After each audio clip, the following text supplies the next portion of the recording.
ChoiceScript can be written in any text editor, including the very basic Notepad in Windows, TextEdit in Mac, or text editor in Linux.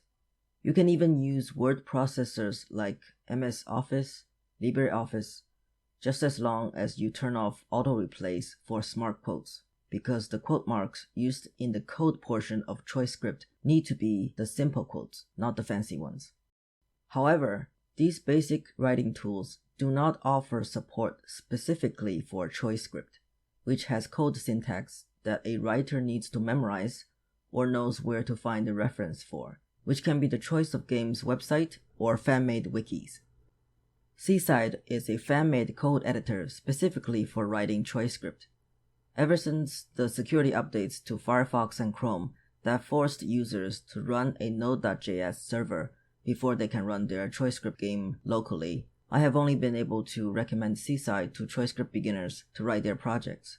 But a relatively recent update to a fan-made extension to a code editor has made me excited to suggest another option for ChoiceScript beginners. Steven Granada, or known as Sargent on the Choice of Games forum, is a game author who also wrote an extension for Visual Studio Code, which is a free-to-use code editor, and I'll shorten it to VSC for the rest of this video. It is a standalone program that can be installed on Windows, Macintosh, and Linux computers. If you only have a mobile device that does not run any of those operating systems, then you can stop listening now. Because my main work machine runs Linux, using VSC in combination with Steven's extension is already more convenient for me than using Seaside. Suppose you use Windows, does it still make sense for you to try out this option?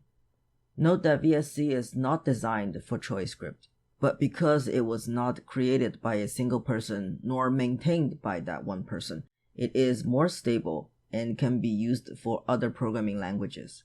My current interactive fiction is written in the SugarCube story format of Twine, so I can use this editor for both languages. Here I have uninstalled the ChoiceScript extension, and you can see that the ChoiceScript code in the editor has no color distinction between syntax and regular content. You can use the little icon on the leftmost panel to get to the extensions options, or use menu option View, then Extensions to get there. On the left panel, you will see currently installed extensions, and to add a new extension, you can type in its name in the search box to bring up potential matches. Choose the one that says ChoiceScript Language by Steven Granada. Click on the blue Install button at the lower right corner of that entry to add it to VSC.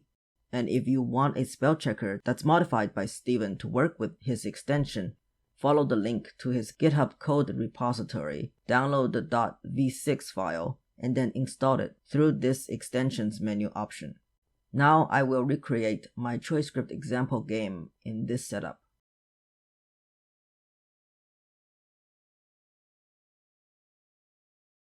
The extension will offer suggestions of potential ChoiceScript keywords in its syntax when you type, or look for matching variables or label names that already exist in the rest of the code.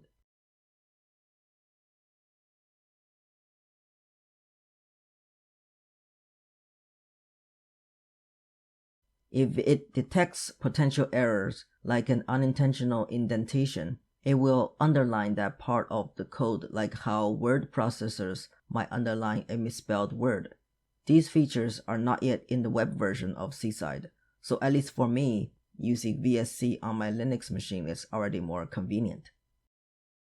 Once you are ready to run the game, you can right-click in the code editor panel and select Open Game in Browser. This is as easy as Seaside running the game on the right panel. Both of these code editors can do it without you running Node.js server because they handle that step for you.